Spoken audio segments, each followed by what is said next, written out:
comme c'est prévu sur notre calendrier tey ñoo ngi ñëw ci monsieur Bassène moom moo nekk tête de file de la communauté chrétienne à Tivaouane moom la fi woon ak Benjamin Mamboki ak Elias ak jabaru Elias Antoinette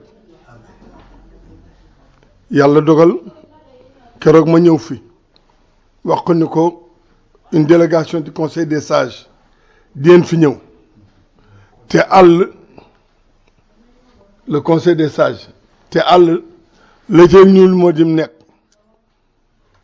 ñoo bokk ci waawoon ñoom yàlla def na ñoo ngi ci jàngu bi ñun ñoo ngi ci jàkka ji waaye mbokk lañu ma ni kon délégation bi dikkee dina fi jaar nuyonte communauté chrétienne bi waxtaan ak moom ñu wax ko li nu yëkkati ñun ay sage lañu yaakaaruñu ministre du député du sénateur sunu sage gi sunu expertise ak sunu expérience pour bëgg Sénégal am jàmm moo tax ñu jóg di dugg ci biir communauté yi di waxtaan ak ñoom pour suñu gisee ay jafe-jafe yoo xam ni am na te ñoo ngi déglu rajo yi ñoo ngi lire journaux yi ñoo ngi xool télévision yi ñu mën a seet nan lañ koy waxee ak ñi nga xam ni ñoo jiite communauté yi pour ñu mën a waxtaan mën a trouver solution pour Sénégal gépp jariñu loolu moo doon suñuy tànk monsieur Bassène bi may ñëw nag maa ngi ànd ak les sages kii toog sa wet di Ibrahima Diarra Alaaji Ibrahima Diarra ku jigéen kii la doon jox place bi léegi ñu koy wax Fatmata Diallo góor gi ñu koy wax Moustapha Diaw Amadou Moustapha Diaw kii ñu koy wax Jibi Diouf jigéen jële ñu koy wooye Roqeya Ñing góor gi ñu koy wooye El Hadji Madoun Dem kii ñu koy wooye Mamadou Baba Wage sunu doyen be ñu koy wooye Ngiraan Ndooy ñu wàññeeku ànd ak Ajaratu Fandongo nga ne le ancien ministre de la République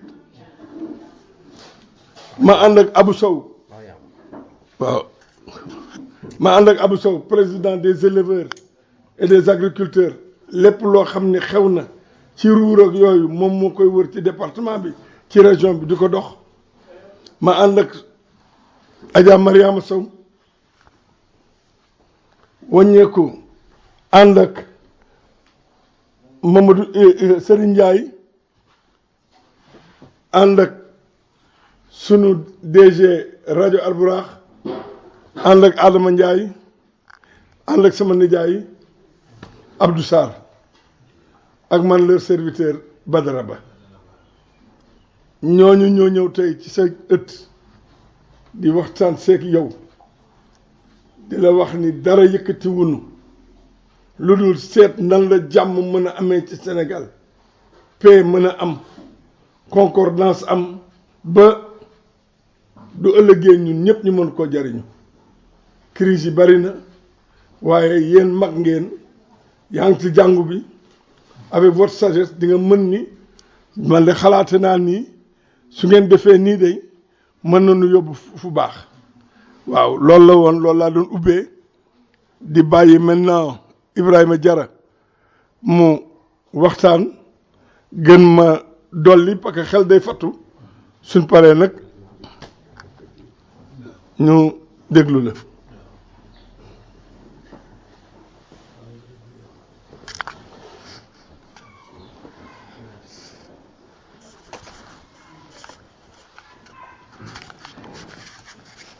asalaamaaleykum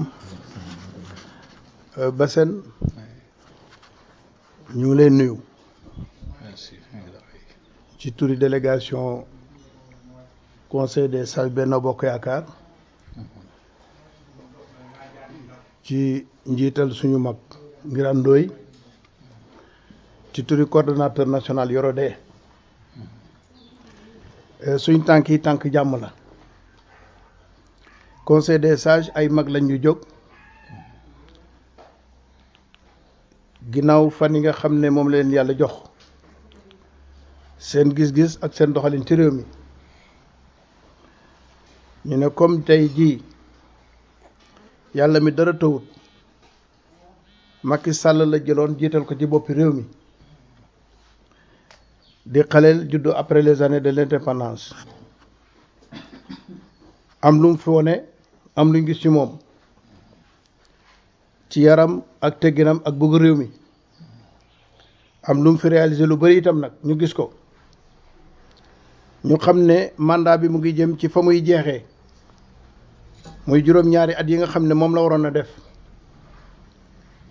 ñu gis ne juróomi at yi nga xam ne moom lay wut bu yàlla defee mu jot ci lay mën a àggale liggéey yim sumboon ku réeréewul mbir mbaa nga am xoli kañaan ci Sénégal fii tey xam nga ne liggéey na fi lu rëy am na chantier yum door am na yum dooragut waaye bu soobee yàlla bu ko yàlla mayee juróomi at yi nga xam moom lay wut mën naa àggale mbébétam ci li nga xam ne mooy liggéey bi mu sumb te lépp doon njëriñu Sénégal di njëriñu doomi Sénégal ñu ne nag tey mënuñoo jóg mukk di wër këri diine yi ñoo am diiney jullit am diiney chrétien te Sénégal gi tey bu doon diig du yóbbu jullit bàyyi fi catholique mbaa mu yóbbu catholique bàyyi fi diine kon ñu ne ci loolu suñu waru gar la suñuy wër këri diine yi ñi wër ñëpp rawatina yàlla def na ci Sénégal catholique ak jullit kan xàmmeewu leen ay voisinage yu wóor la ñuy dox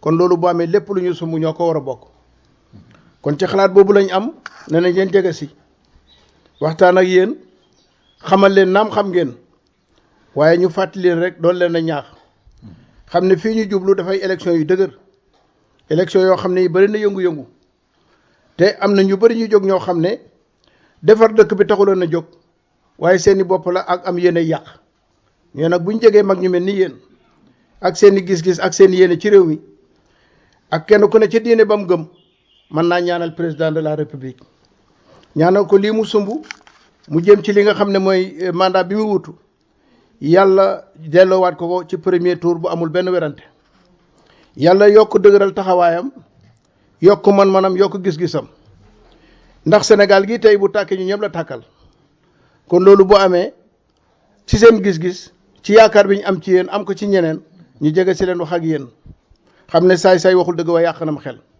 waaye bu ñu jógalee suñ bopp ñoo wax ak yéen di ngeen xam ne mbir mi fii la tëddee ak fii la jëm loolu moo doon suñu tànk ñu ànd tey ñëw fii conseil des sages yooyu nag comme ni ma ko waxee ay mag lañ yoo xam ne ci seeni xalaat yu rafet ci seeni gis-gis ak bëgg réew mi xam ne tey jii am na lu taal ab réew muy lu rëy lu ndaw mënoon a taal Sénégal te tàkkut bu tàkkut lu ko waral mooy nitu yàlla yi di ñaan ci yàlla tàllal seen loxo te dara daru la ko lu mooy bëgg réew mi bëgg jàmm am fi bëgg jàmm sax fi moo tax tey jii boobu ba léegi Sénégal du yëngatu dara du fi yokk ci loolu nag lañ ne loolu am na nañ bëggun mu gën a sax te na muy saxee mooy ñaan yi ñu gën ko yokk yaakaar nañ leen ci ñaan gi ñaan ngeen ñaan ci jàngu yi ñaan ci fépp fu ngeen mel ne ci la ngeen gëm te la ngeen yaakaar pour Macky Sall mi tey fii ñu jëm ci élection yàlla defal ñu ci ndam yàlla bu ci saay-saay man dara ñu am ko ci premier tour mais lii mu sumb di liggéeyam yàlla mottali ko jàmm loolu moo doon suñuy tànk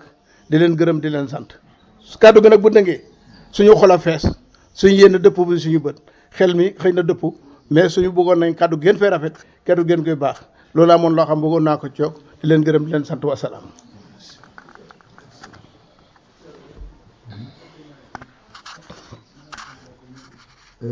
Mais il faut quand même dire, comme il s'agit d'œuvres humaines, elle n'est jamais parfaite. Sans doute, vous avez quelques manquements, quelques souhaits que vous aurez émis pour permettre au gouvernement de mieux avancer et de mieux répondre à l'aspiration de toutes les populations. C'est aussi notre devoir de recueillir des observations éventuelles, des doléances éventuelles que nous ne manquerions pas de porter à l'attention du candidat pour qu'il puisse les intégrer dans sa programmation et ses besoins futurs. Monsieur Bassène, représentant de la communauté chrétienne de Tivaouane. Oh, je salue tout le monde, à commencer par le doyen Ba. Il a eu à passer l'autre jour ici. Il a fidèlement rendu compte de ce qu'il m'a dit l'autre jour. Malheureusement, il n'a pas refait la genèse de ce que je lui ai dit. Il dit que tout ce qui est paix, ça me trouve en bonne position. Parce qu'en tant que ressortissant de la Casamance, je sais ce que paix veut dire. Et je sais ce que combat veut dire, bataille veut dire, rébellion veut dire. Donc, s'il y a à souhaiter qu'il y ait paix dans ce Sénégal, je suis à la première loge. Et tout ce qui est rapport avec la politique, on nous avait dit de ne pas trop nous impliquer. C'est ce que les prêtres nous disaient par le passé. Mais maintenant, ils nous disent, là où les décisions se prennent, si vous n'y êtes pas, vous n'avez aucune responsabilité et ne venez pas vous plaindre. C'est pour ça que maintenant, les gens s'impliquent un peu plus dans la politique. Et je vous remercie infiniment. Vous êtes très nombreux et je crois que vous êtes tous de la Bokoyakar. Bon. Mais je ne vous cache pas que j'étais avec Wad. Et j'ai eu à bénéficier de beaucoup d'avantages, surtout le voyage en lieu saint du christianisme. J'ai eu à bénéficier d'avantages, surtout quand je devais me faire opérer. Donc aujourd'hui, je ne peux pas lui tourner dos parce que je compte sur quelques disons, waouh, c'est pas ça mon intention. Mais tout ce qui est rapport avec la paix, tout ce qui est rapport avec la prière, pour que ce Sénégal aille mieux, ça me trouve en bonne position. Je vous le répète. J'ai toujours regretté que les politiciens n'aient pas recours aux sages, aux gens comme vous, aux gens comme nous, qui sommes d'un certain âge. Parce que nous avons vécu, nous avons une certaine expérience de la vie. Et donc, certaines erreurs auraient pu être évitées. S'ils ne le font pas, c'est peut-être parce qu'ils sont mal conseillés au départ. Maintenant que vous vous êtes levé et que vous prenez cette initiative, je crois que beaucoup de choses seront corrigées. Wow. Maintenant, je ne sais pas exactement ce que vous attendez de moi. Peut-être pour que je fasse, disons, la promotion de cette association qui, ma foi, est très bonne. Je ne sais pas exactement. Mais en tout cas, je vous répète que tout ce qui est paix me trouvera en bonne posture. Et je vous souhaite encore, j'aurais dû commencer par là, je vous souhaite la bienvenue dans cette maison. Merci. Effectivement, M. Bassène, c'est comme ça qu'il avait parlé avec moi. Mais comme nous devons transmettre l'information à toute la communauté, hein, on ne joue pas le parti pris, que vous êtes avec moi, je vous parle, vous n'êtes pas avec moi, je ne vous parle pas. C'est pour cela que je suis revenu avec la délégation, comme c'était prévu, pour vous rencontrer, parce que la communauté chrétienne et la communauté musulmane, nous vivons un bon voisinage. Donc, si par exemple, avec tout le temps qu'on est resté ensemble au Sénégal, vous entendez que Moucheba, il y a une délégation qui est venue, qui a passé partout, et qui n'a pas associé la communauté chrétienne, hein, même si vous ne revendiquez pas ce geste, mais vous allez vous sentir un peu frustré, parce que vous allez dire qu'on vous a marginalisé, et ce n'est pas dans nos intentions. Voilà. Absolument, il faut que l'on joue franc jeu. Si je vous cachais mon appartenance, même ancienne et politique, ce ne serait pas franc. Il faut que je vous dise exactement où j'en étais. Mais comme les choses évoluent. Absolument, les choses évoluent. Et il s'agit de défendre les intérêts du pays, oui, et la paix et la promotion. Absolument. Dieu a mis à la tête du pays un homme qui a montré sa manifestation de paix et qui d'ailleurs un deuxième mandat, je pense que c'est un mandat passé. Nous sommes en train de demander effectivement à ce que la communauté chrétienne reçoit ce message à travers votre personne. Nous demandons de transmettre le message Voilà. à la communauté chrétienne en disant qu'ils sont venus, ils veulent qu'il soit reconnu parce qu'il a fait ça. Il promet de conduire cette même voie. Il y a des espérances, nous voulons aboutir à ça. Et nous voulons également que tout ce soit dans la paix et dans la transparence. À commencer par mon chef spirituel, du curé. Je lui rendrai compte. Et ensuite, à tous ceux qui sont influents ici, je leur dirai effectivement que vous êtes passés. Voilà ce qu'on s'était dit. Ouais. Et pas plus tard que ce matin, je crois que hier soir, j'ai alloué l'action de Macky Sall, surtout en ce qui concerne ce qui se fait sur la Transgambienne, le pont qui se fait. Ça, ce sont des choses positives qu'il faut souligner. Et je ne dis pas que Wade a tout fait. Wade ne peut pas tout faire. De même que Macky ne pourra pas tout faire. L'État, c'est la continuité. Il fera et il laissera des choses que son prédécesseur fera. Moi, je ajoute quelque chose. Vous? Voilà, M. Dem, un membre de la délégation des sages de Benobokek. Nous voulons que vous soyez notre interprète auprès de vos partenaires pour que notre message puisse passer. Parce que d'abord, la négligence, si nous la affichons jusqu'à ce que quelqu'un d'autre vienne ici. Regardez Macky Sall quand il a remplacé Abdoulaye Wade. Combien de temps il a fait pour pouvoir s'adapter avec le système de travail?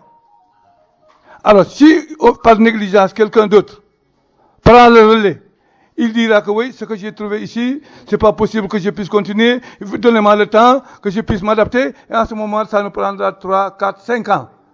Au lieu maintenant de changer une équipe qui gagne, il faut continuer avec celui-là jusqu'à ce qu'il finisse son mandat définitivement, et à ce moment, il aura achevé quand même tous les projets qu'il a en vue. C'est tout ce que j'avais à rajouter. Merci. Voilà, M. Diouf qui ajoute quelques mots, c'est un responsable de la délégation des sages du Benobokek. Nous serions plus enrichis sur ce que vous avez dit. C'est là l'intention vraiment que nous avions en venant, que toutes les préoccupations, telles que vous en avez citées, certes avec les réalisations, mais l'idée est de recenser le maximum de préoccupations qui concernent toutes les communautés confondues, chrétiennes comme musulmanes, à travers les chefs de file que vous êtes, de part et d'autre, quand même qu'on soit édifié pour savoir que de ce côté ici, il y a certes des réalisations, ce qui est positif.